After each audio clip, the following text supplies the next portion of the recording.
On the night of October 8, 1995, Don Mattingly stood in the visiting dugout at the Kingdom in Seattle, watching the final play of his baseball career unfold. The Yankees led 4-2 in the bottom of the 11th inning of Game 5 of the American League Division Series. One more out, and Mattingly would finally advance in the postseason after 14 years of waiting. But Edgar Martinez lined a double into the left field corner, and Ken Griffey Jr. came racing around from first base, sliding across home plate with the series-winning run. The Mariners mobbed each other near home plate. The Yankees stood frozen. And Mattingly, his back so damaged he could barely bend over to field a ground ball anymore, walked off a baseball field for the last time. He had waited his entire career for October baseball. When it finally came, he delivered. In 5 games against Seattle, Mattingly was 4 for 17, with a home run and 6 runs batted in. His go-ahead blast in Game 2 had sent Yankee Stadium into such delirium that fans littered the field with debris, forcing the Mariners to leave the field for 5 minutes. His 2-run double in Game 5 had given New York the lead they could not hold. It was vintage Donnie Baseball, clutch hitting when it mattered most. The following year, the Yankees won the World Series. Mattingly watched from home in Evansville, Indiana. This is the story of a mailman's son from the heartland who became the face of the New York Yankees, who set records that still stand today, and who learned that greatness and glory do not always arrive together. Donald Arthur Mattingly was born on April 20, 1961, in Evansville, Indiana. He was the youngest of 5 children. His father, Bill, was a mailman who worked hard every day to provide for his family. His mother, Mary, raised the kids in their modest home on the north side of town. That blue-collar work ethic would define Mattingly's entire career. The Mattingly kids were all athletes. Jerry, the oldest, played basketball at Rex Mundy High School and the University of Evansville. Randy was a football star at Rex, who went on to quarterback at the University of Evansville, got drafted by the Cleveland Browns in the 4th round of the 1973 NFL Draft, and played in the Canadian Football League. Michael played baseball and basketball at the University of Southern Indiana. Judy was the only daughter among 4 brothers. In 1969, tragedy hit the family. Jerry died in a construction accident at just 23 years old. Don was only 8. He was too young to fully understand what had happened, but the loss pulled the family closer together. Sports became their outlet. Because Don was the youngest, his older brothers let him tag along to neighborhood games. He was 3 or 4 years younger than most of the other kids, but he competed hard. Randy later said that even at that age, Don could hold his own against boys much older than himself. Their backyard was his first training ground. His father taught him to hit using wiffle balls. Mattingly later joked about what his parents must have thought with that plastic ball banging against the metal door every few minutes. Don showed unusual ability early. He was naturally left-handed but ambidextrous enough to pitch both right-handed and left-handed in Little League. In 1973, he was part of the Great Scott Little League Championship team in Evansville. Later in American Legion Baseball, he played second base and threw right-handed. At Wrights Memorial High School, Mattingly became one of Indiana's greatest all-around athletes. He was the starting quarterback on the football team and a point guard in basketball. But baseball was his best sport. Over 4 years, the Tigers went 94-9 with 1 tie. Mattingly hit .463. In 1978, his junior year, Mattingly led Memorial to the Indiana State Championship. The next year, they extended their winning streak to 59 consecutive games, a state record that stood for decades. It finally ended in the 1979 state title game, a 10-inning loss to Logansport. Mattingly earned all-state honors both years and won the L. 5 Phillips Mental Attitude Award in 1979. He still holds Wrights Memorial records for hits, doubles, runs batted in, and runs scored. His 25 career triples remain an Indiana state record. Despite all that production, Mattingly was not a hot prospect. He did not have great speed or a strong arm. One scout admitted that if he graded Mattingly on physical tools alone, he would not have been impressed. But Yankees scout Jax Robertson saw something different. Robertson watched Mattingly play a game called Long Pepper, where a pitcher stands 30 to 40 feet away, and the hitter's job is simply to make contact. Robertson was stunned by how Mattingly controlled the bat head, placing the ball wherever he wanted with incredible precision. He told the Yankees that Mattingly was the best pure hitter he had ever seen. The word that kept coming back was control. But teams assumed Mattingly would go to Indiana State, where he had accepted a scholarship. His father Bill reinforced this by telling scouts his son planned to attend college. The plan worked. Mattingly's draft stock dropped. In the 1979 draft, team after team passed. The Yankees finally grabbed him in the 19th round, 493rd overall. The draft board had moved on. Here is the thing. Mattingly never planned to go to college. He signed with the Yankees for a $23,000 bonus and started his pro career immediately. He dominated the minor leagues. In 1979, he hit .349 at Oneonta. In 1980, he led the South Atlantic League with a .358 average and 177 hits, winning league MVP. He moved through AA and AAA without ever spending more than one season at any level. That was a personal goal. During the 1983 off-season, Mattingly played winter ball in Puerto Rico and won the batting title at .368. He was ready for the majors. Mattingly made his debut on September 8, 1982, coming in as a defensive replacement in left field against Baltimore. He wore number 46 and got just 2 hits in 12 at-bats that year. Not much to remember. In 1983, he was a part-timer, hitting .283 in 91 games while splitting time between the outfield and first base. The Yankees had Steve Balboni as their top first base prospect, but Balboni struck out too much and his swing did not fit Yankee Stadium. Mattingly passed him on the depth chart. Balboni got traded to Kansas City. Mattingly stayed. He came back to spring training in 1984, ready to take the starting job. Then came 1984, and everything changed. Yogi Berra was the new manager. He planned to use Mattingly as a reserve, but a hot spring training changed his mind. Mattingly won the starting first base job and switched to number 23, the number that would eventually hang in Monument Park. What followed was one of the best batting title races in American League history. It was Mattingly versus teammate Dave Winfield. Winfield had a monster first half. In June alone, he hit .476. By the All-Star break, Winfield looked unbeatable. He was hitting .370. Mattingly was at .330, 40 points behind. The papers in New York covered it every day. Most people thought Winfield had it locked up. Mattingly did not quit. He hit .383 in August, while Winfield slumped below .300 for the month. By late September, they were neck and neck. The back pages of the New York tabloids ran daily updates. For a team out of the pennant race, this batting title chase became the story. On the final day of the season, it came down to one game against Detroit. The Tigers sent rookie Randy O'Neal to the mound. Over 30,000 fans showed up at Yankee Stadium just to see who would win. Mattingly went 4 for 5. Winfield went 1 for 4. Mattingly won the title 343 to 340. He also led the league with 207 hits and 44 doubles. After Winfield's last at-bat, a ground ball that forced Mattingly out at second, something special happened. Mattingly walked out of the dugout to meet Winfield at first base. They shook hands and embraced, then walked off the field together as the crowd cheered. It was real sportsmanship. Both men handled it with class. 1985 took Mattingly to another level. The Yankees acquired Rickey Henderson from Oakland, and suddenly Mattingly had the perfect leadoff hitter in front of him.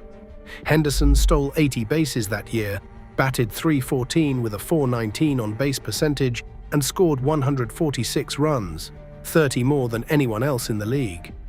Mattingly batting cleanup drove them in. He finished with a .324 average, 35 home runs, and 145 runs batted in.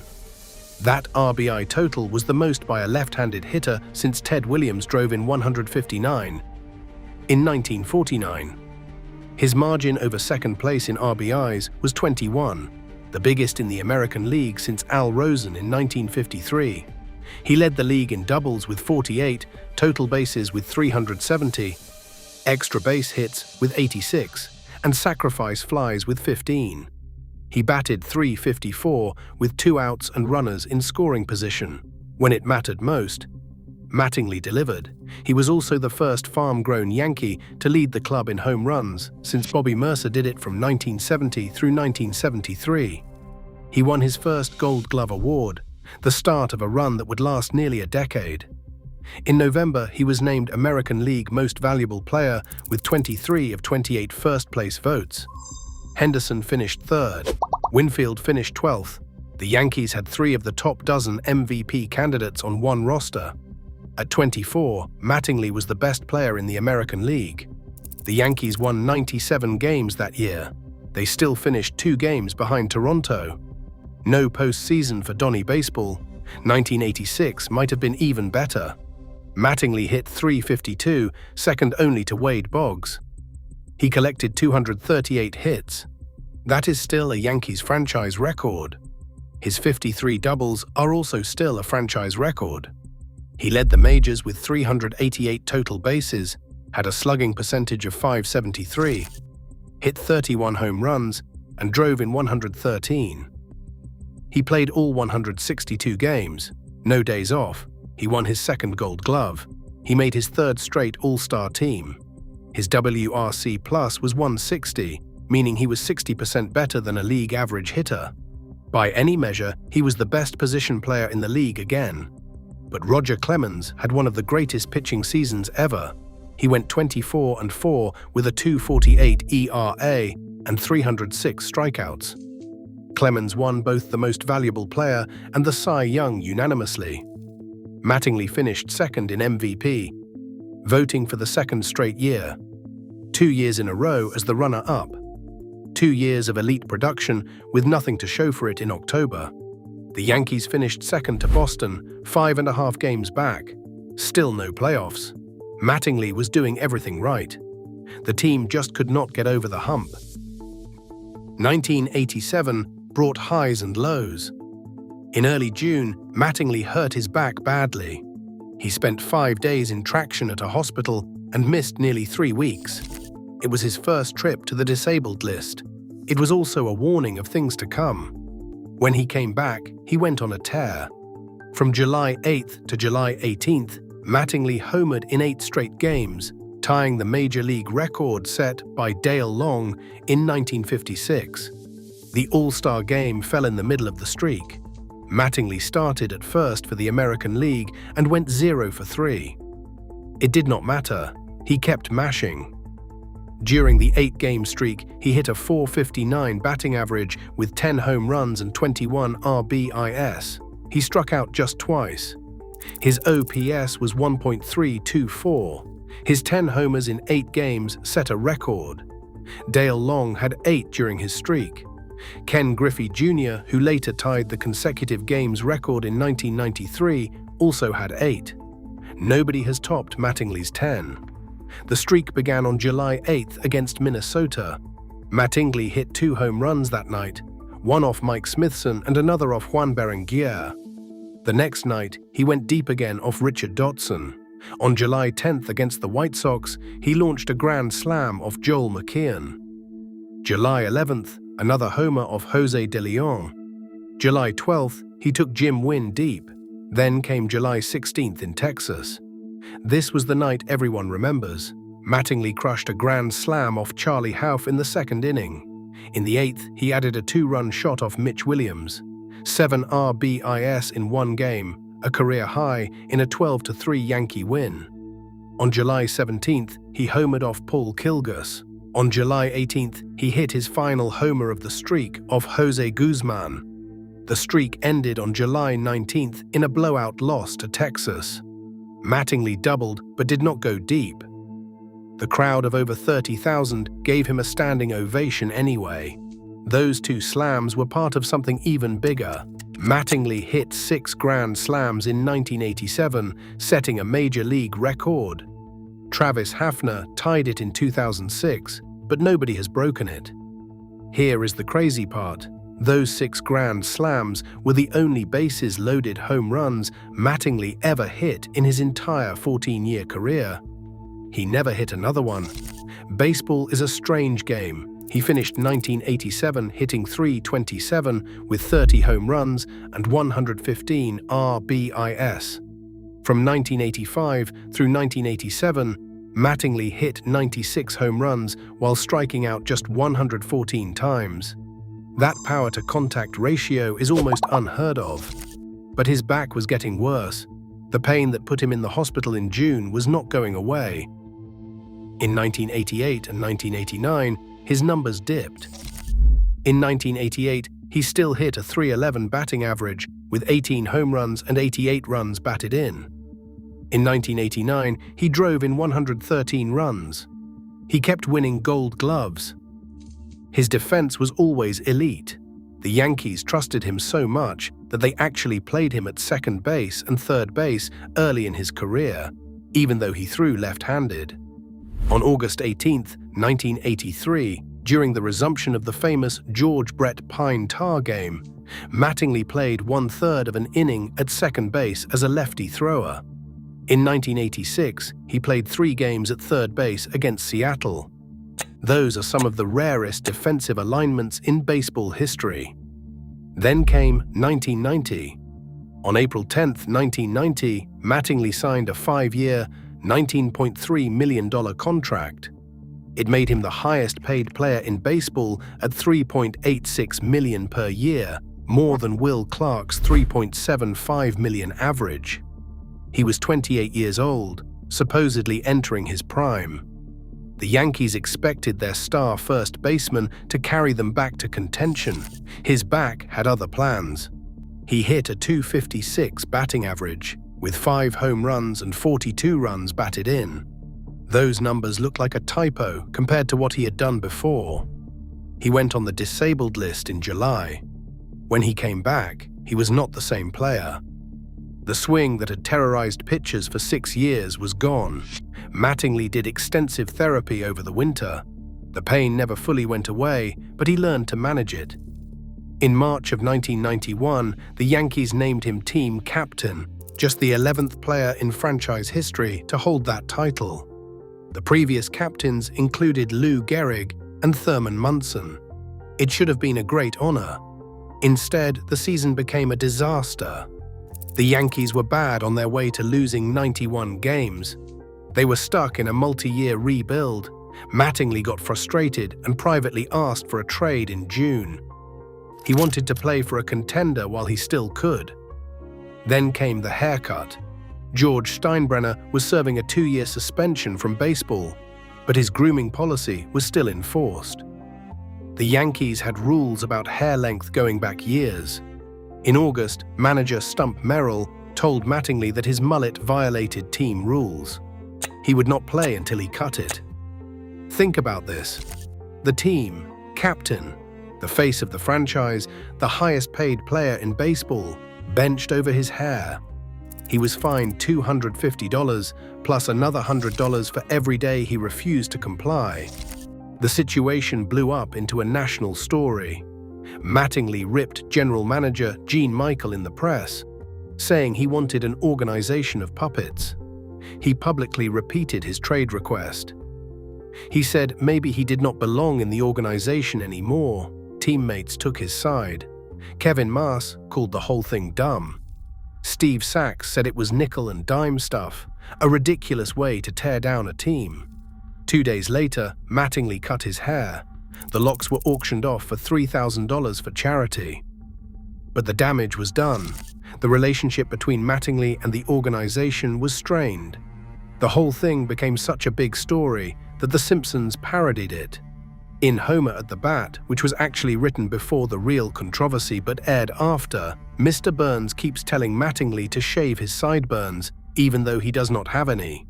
Mattingly keeps shaving more of his head until Burns cuts him from the team.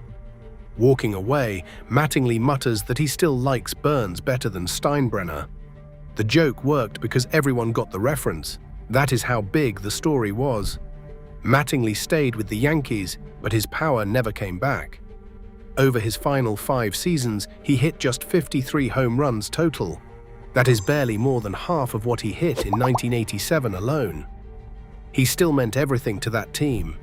Young players watched him and learned how to be professionals. He won 9 Gold Gloves before it was over, the most by any American League first baseman at that time. In 1994, his patience finally seemed ready to pay off. The Yankees had the best record in the league at 70-43. They were 6.5 games up in the division. Mattingly was hitting .304. For the first time since the early 80s, October baseball in the Bronx looked like a real possibility. Then the players went on strike on August 12th. The owners and the union could not reach a deal. On September 14th, the rest of the season was cancelled. The World Series was gone for the first time in 90 years. The first cancellation since 1904. The strike left a hole that was impossible to ignore. Mattingly was devastated. On the day he left Yankee Stadium for Evansville, he told reporters it was weird. It could be the last day of the year. It could be the last day of baseball. Who knew what would happen? He openly wondered if he would ever play again. He thought about retiring that winter. At 33, with a destroyed back, it made sense. The strike dragged on through the off-season. Spring training was delayed. There was real doubt about whether there would even be a 1995 season. Retiring seemed like a real possibility. But when the strike ended in late March, Mattingly was there. He had decided to focus on the positives instead of dwelling on what had been taken away. He had to find out what he could do when the lights came on. He focused on the positives. The 1995 season started rough. By late August, the Yankees were 14 games under 500. Then they caught fire. They won 26 of their last 32 to clinch the first American League wildcard. They had clinched a long shot. After 14 years, Don Mattingly was going to the playoffs. Seattle was loaded. Ken Griffey Jr. had missed 90 games with a broken hand, but was heating up. Edgar Martinez had just won the batting title. Jay Booner had 40 homers and 121 RBIs. Tino Martinez, who would soon replace Mattingly in New York, had 31 homers and 111 RBIs. Randy Johnson was waiting on the mound. This was a dangerous team. The Yankees had a captain with something to prove. In Game 1 at Yankee Stadium, Mattingly went 2 for 4 with a double and an RBI. The Yankees won 9-6. Mattingly later said the biggest thrill was just coming out of the dugout for his first playoff game in New York. After 14 years of waiting, he was finally there. It was a rare thrill. Game 2 was the moment everyone remembers. The score was tied in the 6th. Ruben Sierra had just hit a game-tying homer off the upper deck facade. The crowd of 56,000 was going crazy. Mattingly stepped in against Andy Baines. He crushed the second pitch over the 385 sign in right center. Yankee Stadium exploded. Fans threw caps, helmets, beer cups, everything onto the field. Lou Piniella pulled the Mariners off the field for 5 minutes until order was restored. Gary Thorne screamed on the broadcast to hang onto the roof. The place had truly exploded. That was Mattingly's only postseason home run. It came in his last game at Yankee Stadium. After the game, he said he could not describe what it felt like. He had waited so long. It was his only postseason homer. The series went to Seattle. The Mariners won Game 3 behind Randy Johnson. They took Game 4 too. Suddenly, the Yankees were facing elimination. In Game 5, Mattingly hit a 2-run double in the 6th to give the Yankees a 4-2 lead.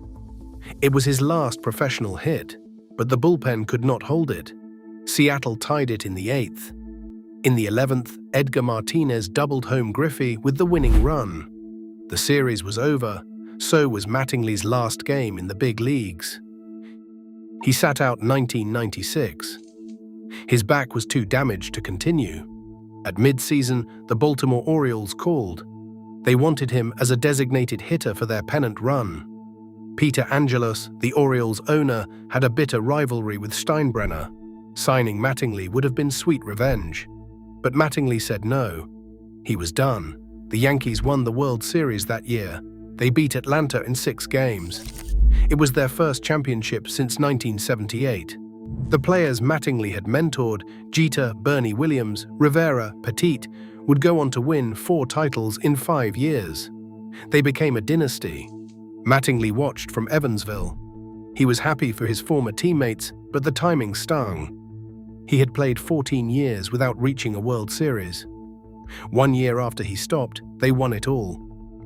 Mattingly announced his retirement in January of 1997. He cited his congenital back condition.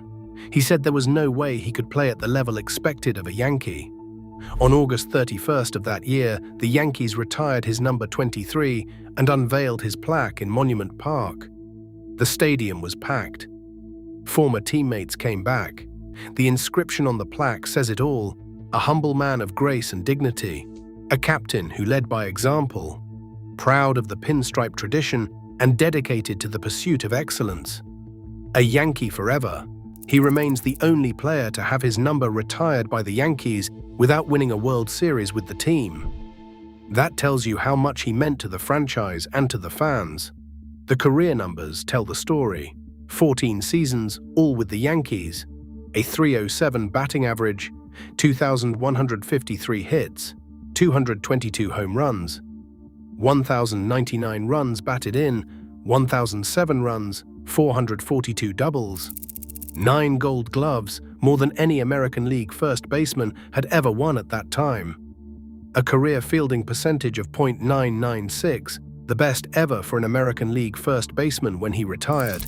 He led the league in fielding percentage 7 times. 6 All-Star selections, 3 Silver Slugger Awards, 4 top 7 MVP finishes. His .307 average ranked behind only Tony Gwynn, Wade Boggs, Rod Carew, Kirby Puckett, and Roberto Clemente among players with 5,000 at-bats since expansion began in 1961. That is elite company. But stats do not tell the whole story. The Yankees did not win a single pennant during his career, yet fans loved him like he had won 5 rings. He represented something real. He played hard every day. He showed up early and left late. His uniform was always dirty. Bill James ranked him the 12th greatest first baseman ever in his 2001 Historical Baseball Abstract. His description was perfect: 100% ball player, 0% nonsense. That is exactly what Mattingly was. Dwight Gooden once said he was glad he did not have to face Mattingly every day. He said Mattingly had a look that few hitters have, something about his stance, his eyes, the way he stepped into the box. You could tell he meant business.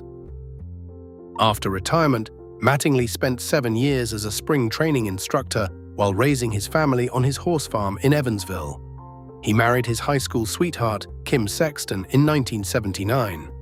They had 3 sons, Taylor, Preston, and Jordan.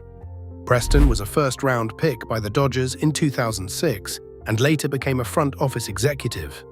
Don and Kim divorced after his playing career.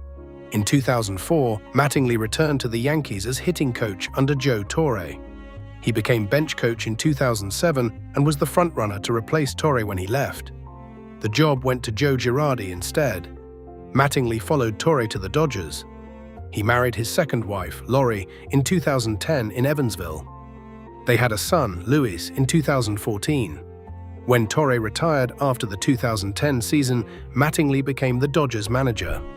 It was his first time in charge of his own team. He won 3 straight division titles from 2013 through 2015. The 2013 season was wild. The Dodgers started terribly, and Mattingly was on the hot seat by May. Then rookie Yasiel Puig got called up and changed everything. The team went on a stretch of 42 wins in 50 games and ran away with the National League West. Mattingly's job was suddenly safe. His record of 446 wins and 363 losses gave him the second-best winning percentage in Los Angeles Dodgers history. But he could not get past the early playoff rounds. They lost to the Cardinals in the National League Championship Series in 2013. They lost to the Cardinals again in the National League Division Series in 2014. They lost to the Mets in the National League Division Series in 2015. After that third early exit, he and the Dodgers parted ways. He managed the Miami Marlins for 7 seasons, becoming the longest-tenured manager in franchise history. The Marlins were a low-budget team in a tough division. Expectations were always low. In 2020, despite losing half his roster to COVID during the season, he led Miami to its first playoff appearance in 17 years. They swept the Cubs in the wild-card round before losing to Atlanta. Mattingly won National League Manager of the Year. That made him one of only 3 men ever to win a Most Valuable Player award, a Gold Glove, and Manager of the Year. The others are Frank Robinson and Joe Torre. Not bad company. After leaving Miami, Mattingly joined the Toronto Blue Jays as bench coach. In 2025, 40 years after his career began, he finally reached the World Series. The path was full of strange coincidences. The Blue Jays beat his old team, the Yankees, in the Division Series. Then they beat Seattle in the Championship Series. Seattle was the same franchise that had ended his playing career 30 years earlier, the only postseason opponent he had ever faced as a player. Toronto lost the World Series in 7 games to the Dodgers. The Dodgers were managed by Dave Roberts, who was hired right after the team let Mattingly go in 2015. You cannot make this stuff up. After the loss, Mattingly stepped down from the Blue Jays. But he was not done with baseball. The Hall of Fame remains uncertain. Mattingly appeared on the writers' ballot for 15 years. He got 28.2% in his first year, 2001. He never got close to the 75% needed. His support dropped to 9.1% in his final year, 2015. His case now rests with the Contemporary Baseball Era Committee. The argument against him is simple. His peak was too short. Just 6 elite seasons from 1984 through 1989, before his back gave out. No postseason success during those years, though that was not his fault. The Yankees just were not good enough. But people who watched him remember things stats cannot measure. The stance, the concentration, the dirty uniform, the eye black, the way he never took a play off, the way he played through injuries that would have sidelined other players, the way he carried himself. Today, Mattingly is bench coach for the Philadelphia Phillies. His son Preston is the general manager. Father and son working together in the same front office. That is a pretty good ending to the story. He still goes back to Evansville every off-season. He still lives in the same area where he grew up. He still runs the charity he founded for underprivileged kids. He still shows up at local events to sign autographs and talk baseball with fans who remember watching him play. When people ask about regrets, he says his biggest one would have been walking away without knowing what he could do in the postseason. He found out in those 5 games against Seattle. When the lights came on, he was still Donnie Baseball. He hit .417. He came through in the clutch. He proved he belonged. The championship ring eluded him. The Hall of Fame plaque is not guaranteed. But Don Mattingly does not need validation from voters or trophy cases. For a generation of Yankees fans who watched him carry a struggling franchise on a damaged back, he will always be the captain, the hitman, the humble man from Indiana who played the game the right way. Like and subscribe for more baseball documentaries. Until next time.